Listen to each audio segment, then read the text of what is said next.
This week we celebrated Palm Sunday, and it marks this week of Passover where Jesus is going to make his way to Jerusalem, where he would suffer and die, and he would be crucified on a cross, much like the one above me. He would be in the grave for 3 days and be raised to life, and we celebrate that life as Easter celebration coming this Sunday. In our small group time this past week, we talked about the triumphal entry, and we looked at all 4 accounts of that and really noted some of the differences and the similarities of the different authors' rendering of this story.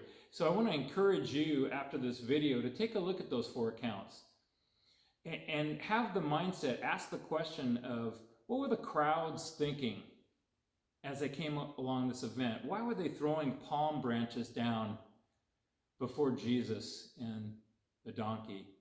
What was Jesus feeling as he entered this week and he watched the throng of people really worshiping him? What was he thinking as he knew what was ahead of him in this coming weekend? So ask yourself those questions as you read. Well, it's interesting to note that I think the crowd in particular wanted to usher in Jesus as the king. They're hopeful that he is the Messiah, the one that selfishly, they thought, would come and establish Israel and the nation of Israel, and he was going to be their king. Therefore, he was going to come as the conqueror and take away this stigma of being slaves or servants of this oppressive nation, the Romans. And so they're very, very hopeful that he was the conquering king. You know, the disciples didn't quite know what was going on at all. In John chapter 12, it says that they didn't have any idea what was going on until later they remembered. And they put all those events together and said, now we know, after Jesus was glorified, what was going on. You know, for us, if we didn't have the full story as Gentiles, we probably wouldn't know what was going on either. The first clue for those Jews should have been that Jesus came lowly and on a donkey.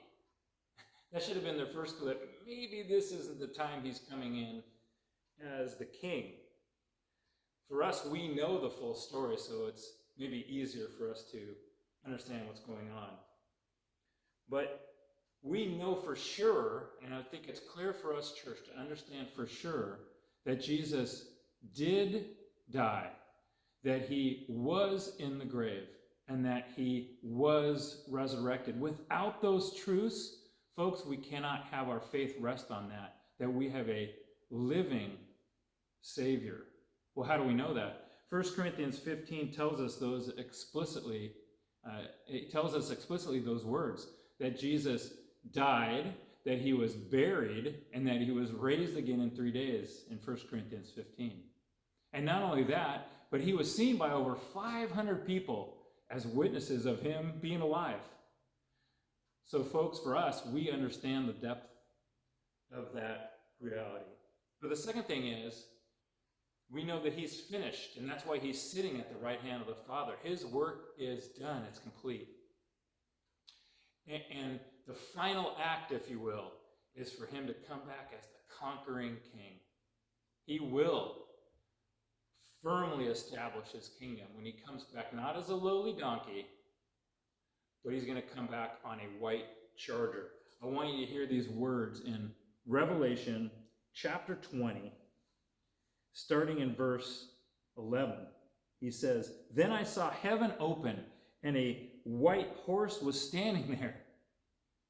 And the one sitting on the horse was named Faithful and True." Well, who's that? "For he judges fairly and then goes off to war.